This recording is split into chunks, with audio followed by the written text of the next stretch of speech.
and threw her off the cliff. Oh my God, what the? I even like give her the drugs, just like. Hey everyone, top 3 photos, part 15. Have you guys seen it? Because we haven't. All right, let's jump into it. Progressively more disturbing stories, and at the end of each of them, I will share the pictures that are famously associated with them. But before we get into those stories, if you're a fan of the strange, dark, and mysterious delivered in story format, then you've come to the right channel, because that's all we do, and we upload 3, 4, even 5 times every week. So if that's of interest to you, please offer to install brand new hardwood floors in the like button's home, and on installation day, show up and remove all the old flooring, but then quit the job. Also, please subscribe to our channel and turn on all notifications so you don't miss any of our weekly uploads. All right, let's get into today's stories. You know, I bet that happens sometimes. Yeah. Contractors. Sometimes they're not that great. Sometimes. That happened to you before. That happened to you once. A family member, yeah. Yeah. It's so unfortunate. Yep. 21-year-old Deanna Wilde had just separated from her husband, and she was living with her 2 friends, Virginia and BJ McGinnis, who were both 54 years old. On April 2nd of that year, the trio decided to visit Big Sur, which is the very beautiful, but very steep and dangerous section of the Central California coastline. They pulled over at a particular cliff overlooking the water to take some pictures.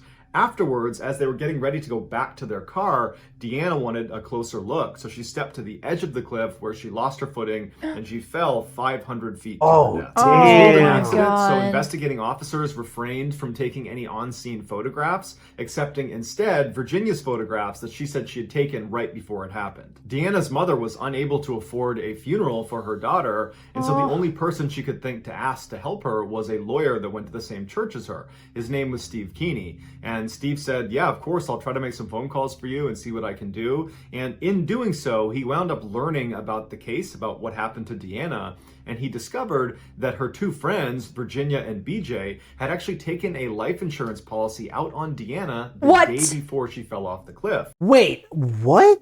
How do you do that? How does that make sense? I don't know. Don't you need the person's consent? I don't know. What?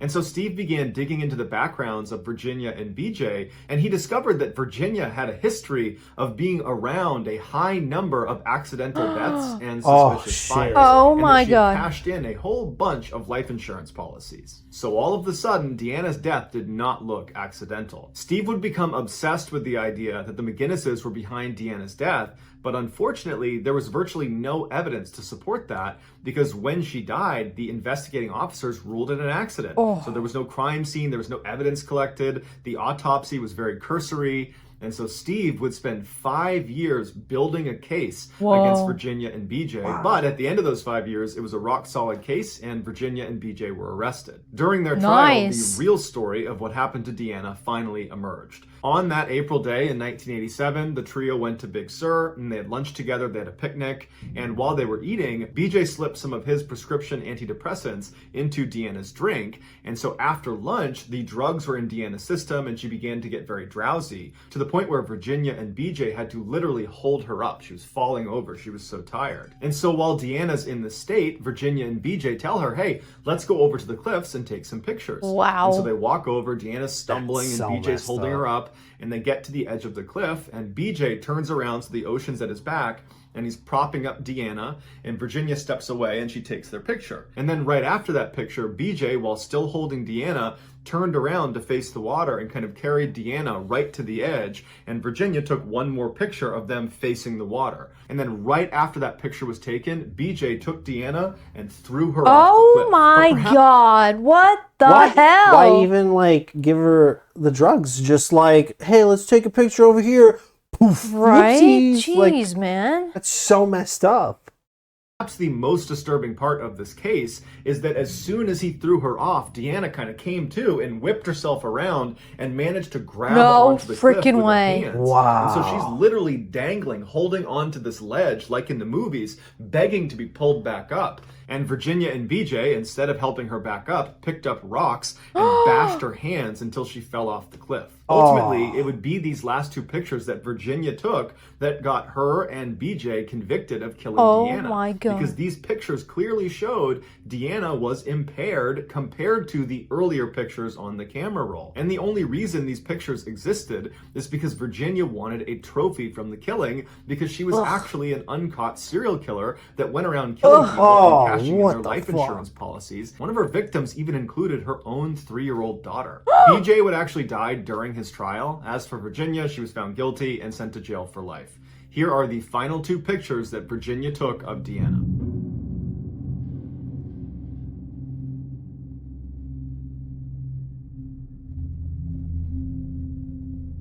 Yeah, I'm gonna be honest. I don't really get a lot from that.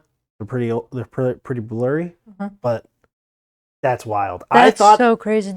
I thought that the lawyer was gonna sit there and like have all this evidence, let him cook a little bit, and then as soon as it just so happened that she was in another killing, he'd be like, boom, I've got this. Look into it, and then they would figure out. But the fact that he was able to compile everything together so well. I mean, at that point, it's how many accidental deaths, right? Because obviously those weren't considered real murders. Yeah. So it's not like they would have individual cases. Those are just moments or people that just so happen to die around her.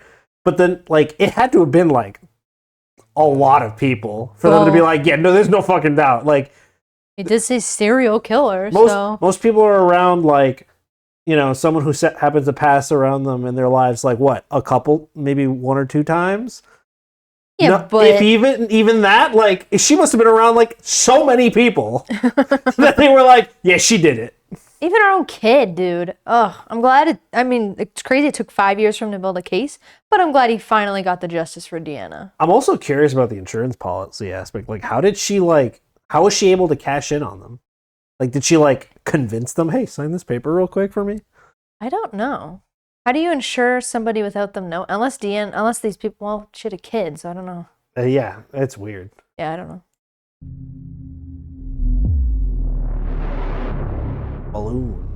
On July 30th, 2016, Janice Stewart was at home in College Station, Texas, preparing for a wedding she was going to be photographing the following week. Her 34-year-old daughter, named Sunday Rowan, lived a few hours away in San Antonio, and she was planning to go with her to help her take these pictures. As Janice worked, her cell phone kept buzzing. Since sunrise, Sunday had been Snapchatting her photos of her and her husband Matt, who was also 34, as they got ready for their hot air balloon ride that day. 18 months earlier, Sunday had bought Matt the tickets as a birthday gift, but the trip kept getting delayed because of bad weather. But on this July morning, the weather had cleared up and the trip was finally happening. Sunday and Matt often sought adventure to balance the demands of their jobs. Matt was the chief of clinical trials at the Brooke Army Medical Center in San Antonio and was a rising star in the field of burn research. Sunday worked at Crazy 8, which was a kids' clothing store, and she was devoted to her young son from a previous relationship. At 6:58 that morning, Janice received an image of the balloon's ground crew prepping the wicker basket that would hold her daughter, her son-in-law, and the rest of the other passengers. Around 7:30, Janice received another image. This one was a selfie of Sunday and Matt posing inside of the wicker basket. They were up in the air. There's a beautiful field below them. They're smiling and they're hugging. After that, the messages stopped. 10 minutes later, at 7:40, 85-year-old Buddy Miller was making breakfast in his ranch when he heard 2 loud explosions. The first one actually rattled his house. When he looked out the window, he saw this massive plume of black smoke on another rancher's land off in the distance. Alarmed, he jumped in his pickup truck and raced past his cows to the blaze a half-mile away. Commotion like this rarely occurred in Maxwell, Texas, a quiet rural community about 40 miles south of Austin. At her home just up the road was 66-year-old Margaret Wiley, who heard the explosions too. She said the first one reminded her of the sound her 20-gauge shotgun made. When she stepped on the porch, she heard the second explosion, and she said it sounded like a loud pop, followed by a whooshing sound like the sound a gas stove makes when it ignites. When she looked out towards where the sounds had come from, she saw this massive fireball explode in the distance, and she immediately called 911. When Buddy and the other first responders arrived at the scene, they saw this huge fire at the base of a power line tower, and at first they couldn't figure out what was actually burning. They heard the sound of hissing propane tanks and thought maybe it was a tractor or a baler that had caught on fire. but upon closer inspection, they saw a wicker basket and they saw bodies. This was a hot air balloon accident. It would turn out the pilot of that hot air balloon was 49-year-old Skip Nichols, and he had elected to fly that day despite a low cloud cover that had grounded the other hot air balloon companies in the area that morning. Also, Skip was on a mixture of prescription. You gotta think, right? And this reminds me of like one of the diving stories he's told in the past, where like everyone was like, "Don't do this." Yeah. Like you think? Well, I don't know. I would imagine that if like all the hot air balloon companies are like communicating with one another to make sure nobody like bumps into each other in the air, similar to like air traffic control. Yeah. That's an assumption, but I would imagine. You'd hope. So then someone would be like, "Hey, you shouldn't be out there." He's like, "Nah, I got it." And he's impaired. Don't know. Yeah. And over-the-counter drugs that impaired his ability to fly the balloon safely. After being in the air for 8 miles above the clouds, Skip decided it was time to land, and so he blindly descended through the clouds, and he immediately hit a power line. An arc carrying 340,000 volts of electricity cut the balloon's metal support cables like a torch. As soon as the basket began plummeting toward the earth, the fuel lines disconnected from the burners overhead, spraying liquid propane off into the burners, my and it God. arced back down into the wicker basket, immediately engulfing the entire thing in flames. The burning basket fell over 100 feet to the ground. By 10 a.m. that morning, Janice had still not heard from her daughter after that last text she sent, which included the picture of her and Matt, that selfie image up in the balloon, and Janice was concerned that something had gone wrong. So she turned on the TV, and the first thing she sees is hot air balloon crash in Texas, no survivors. And on the screen, she immediately recognized the smiley face that was on the balloon that had crashed, because she recognized it from the images her daughter had sent her. Even before she got the official call, she knew instinctively that her daughter and her son-in-law were both gone. Here are the final pictures taken of Sunday, Matt, and the other 14 people who were on board that balloon. Damn.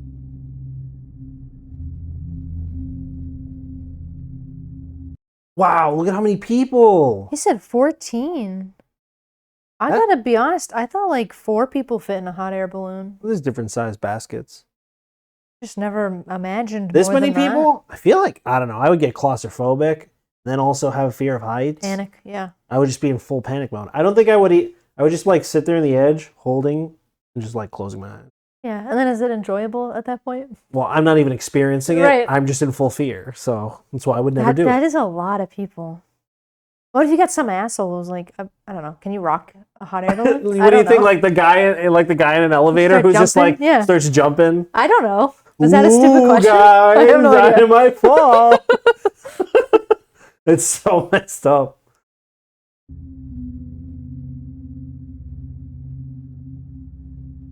Oof.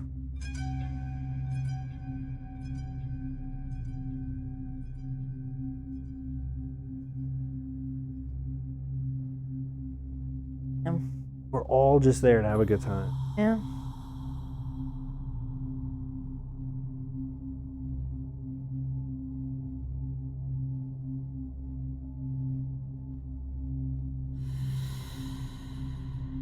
About to hit the power line. Man.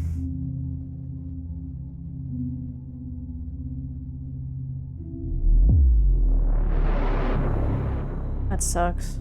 On September 25th, 1978, a Pacific Southwest Airlines Boeing 727 jet airliner entered San Diego airspace. Like all PSA aircraft, Flight 182 had a whimsical black button nose and smiley face painted underneath the cockpit. These so-called grinning birds were synonymous with the company's self-promoting ad campaign about them being the world's friendliest airline. But the airline was often criticized for being too friendly with their super low airfares, their kind of comic banter that the captains would employ through the intercom to passengers, and their female flight attendants who wore miniskirts and were instructed to make nice with the male passengers. Because the weather was clear, okay. air traffic control directed Captain McFerrin and First Officer Fox to switch from instrument flight rules to visual flight rules procedures and to begin their final descent. Visual flight rules refers to pilots using their eyes to guide the plane. It's done when they're flying low, the weather's clear, and they can see the ground. At 8:59 a.m. that morning, as PSA Flight 182 descended down to 4,000 feet, air traffic control advised them of a Cessna, which is a small plane, that was ascending in their direction. Fox responded that they saw the Cessna, and so air traffic control came back and said to maintain visual separation. Maintain visual separation meant that despite ground radar-based controllers who could provide vertical and lateral separation criteria, the burden for maintaining separation fell solely on Captain McFerrin and his crew. In layman's terms, air traffic control was telling them, don't lose sight of the Cessna. Inside the Cessna was a flight instructor named Martin Casey and his student, who was a United States Marine named David Boswell. As this little plane ascended, air traffic control informed them that PSA 182, who was right in front of them and slightly above them, they were on their descent. However, they had the Cessna in sight. As a result, the men inside of the Cessna did not take it upon themselves to actively begin looking for this jet. They assumed the pilots of PSA 182, who had them in sight, would avoid them. Back in PSA 182, Dude, don't tell me that both planes are going to be like, they see us. They won't hit us. I don't know, They're man. both having the same thought? Because that's crazy. Well, the PSA, the big plane, said that we have them in sight. And then and then control told them, okay, keep them in your visual. Yeah, but then if they lose sight, well, yeah. then they're like, oh, well, we lost them, but maybe they saw us. Like, oh, dude, that's going to be so bad. seemed to be some confusion in the cockpit. The two pilots were debating whether the Cessna they were watching fly lower than them, past them on the right, was the same Cessna that air traffic control had told them about. And at some point they agreed, yep, that's got to be the same Cessna. And so they called in to air traffic control that it looks like the Cessna has passed us. They've flown past us on the right. Immediately after this transmission, the black box recorded the two pilots talking to each other, basically trying to convince the other that yes, that was definitely the right Cessna. But after a couple of minutes of reassuring themselves, one of them says, boy, I hope that was the right Cessna. According to later testimony by the air traffic controller who was in communication with the pilots of PSA 182 as they were on their final descent, he would say when Captain McFerrin came over and said the Cessna has passed him on the right, he believed him, and he didn't think to check to make sure it was the right one. But in reality, the Cessna that McFerrin and Fox had seen was the wrong one. The real Cessna they were supposed to maintain visual separation with, the one containing Casey and Boswell, was still ascending in the direct flight path of PSA 182. No. Except now, this Cessna is in 182's blind spot below their nose, so they literally can't see each other. At 9:01 that morning, air traffic control got an alarm that PSA 182 and this Cessna are about to collide. Oh my God. But for some reason, the air traffic controller did not alert both aircraft. Instead, Oh my God. this controller only contacted the Cessna and didn't tell them this was a dire situation. They said, hey, there's traffic in your vicinity, but I'm pretty sure it's just PSA 182 and they already see you, so you're fine. So Casey and Boswell inside the Cessna just continued to ascend. 1 minute later, at 9:02 a.m., PSA 182 flies directly over the Cessna and strikes them with their nose wheel. The Cessna gets hooked by the wheel and flips upside down and gets trapped underneath the right wing of the jet. Seconds later, the Cessna splits in two. The tail section containing David Boswell plummets to the earth like a rag doll. The nose section of the Cessna that contained Martin Casey stayed trapped underneath the right wing for a few seconds before it detonated. Inside of PSA 182, this explosion was deafening, and immediately after it, McFerrin was recorded saying, easy baby, easy baby. Then he asks Fox, what's the damage? And Fox says, it's bad, man, we're hit. Despite trying to keep the plane flying level, it lurched forward into an unrecoverable nosedive, and McFerrin, knowing they were doomed, calmly calls out to air traffic control and says, we're going down. Air traffic responded, okay, we'll have the equipment ready for you. Then the black box recorded the sound of a stall warning inside the cockpit, and as the aircraft streaked at over 300 miles per hour straight towards the ground, McFerrin's last known transmission to air traffic was, this is it, baby. Seconds before impact, McFerrin gave his final command over the intercom, which was, brace yourselves, and then right before the black box cut out, someone in the cabin yelled, I love you, Mom. At 9:03 a.m., PSA 182 slammed nose first into the ground just outside of downtown San Diego in an area called North Park. The resulting explosion of thousands of gallons of jet fuel sent a shock shockwave that was Oh registered. my goodness! It landed right. In our neighborhood. Oh, I thought he said it was like away from them a bit, but I guess it was like away from the city. Well, they were also descending at 300 miles per hour, so like couldn't even control the direction. That sucks. Registered 2 miles away. Almost immediately, firefighters were rushing towards the rising mushroom cloud of black, oily smoke, and many of the first responders that arrived at the crash site in those first few hours were deeply disturbed at what they saw. The bodies that had not been destroyed in the explosion had gotten trapped up in the trees. All told, 144 people were killed in this accident. 135 were from PSA 182, 2 were from the Cessna, and 7 were just unlucky people that were standing on the ground in North Park. Following a one-year investigation into the mid-air collision, it was determined that the flight crew of PSA 182 was found to be primarily responsible because there was that moment that was picked up in the black box where the two pilots were unsure if the Cessna that passed them was the right one. But instead of calling that into air traffic control and getting confirmation, they blew it off. The morning of the crash, a San Diego photographer was at a press event when he heard the explosion overhead, which was 182 colliding with the Cessna, and he began taking pictures, and he captured these now 2 infamous photos of PSA 182 seconds before they hit the ground. Wow.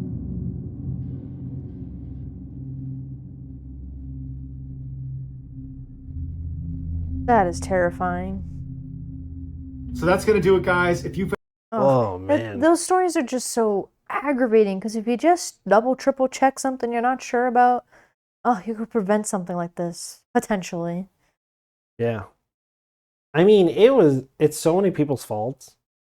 And unfortunately, the air traffic controllers are the ones that are going to have to deal with the consequences of that. Yeah. Because it's like, not only were the captains not sure, but, and then like the people in the other plane weren't sure. It's just like a miscommunication and an assumption. Mm-hmm. You cannot assume that people know what they're doing. Exactly. Especially at such a high risk environment like planes. Yeah. Man. That's a bummer. You know, it reminds me of like when I'm like hanging out with my dad and we're driving, or he's driving, and then he's like, "Oh, they'll see me." I'm like, dude, like I would rather back up a little bit and let them get into the lane rather than assuming they're gonna see you. You can and then never assume anyone on the road sees you. No. You have to be in control of your vehicle. Yeah. Ugh. Man. Well, on that note, thanks so much for watching. If you like what you saw, please subscribe. If you have any suggestions, leave them in the comments, and we'll see you in the next one. Yeah, see ya. Bye.